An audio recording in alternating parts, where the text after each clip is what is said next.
cikgu kata waktu subur wanita jatuh pada hari ke-14 lepas haid, sebenarnya itu tak betul untuk semua orang. Dan kalau anda tengah TTC, ini benda penting yang ramai masih silap kira.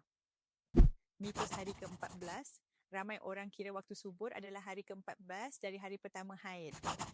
Tapi tu hanya betul kalau kitaran haid anda tepat 28 hari. Masalahnya, kebanyakan wanita tak ada kitaran 28 hari yang sempurna. Ada yang 25 hari, 32 hari, 35 hari dan ovulasi telur keluar pun berubah-ubah ikut kitaran. Macam mana nak tahu waktu subur sebenar? Waktu subur berlaku lebih kurang 12 ke 16 hari sebelum haid seterusnya.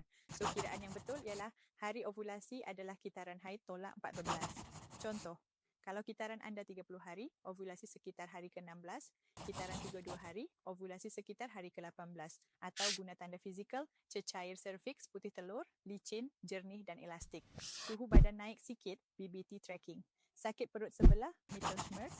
Rasa lebih gairah, payudara sensitif. Kenapa penting sangat tahu waktu subur sebenar? Sebab kalau salah kira, anda mungkin berhubungan terlalu awal atau terlalu lambat. Terlepas fertile window, rasa kecewa tiap bulan, padahal timing je tak kena. So jangan main agak-agak je waktu subur tu hari ke-14. Badan setiap wanita berbeza. Kalau anda TTC, pastikan kenal waktu subur sendiri.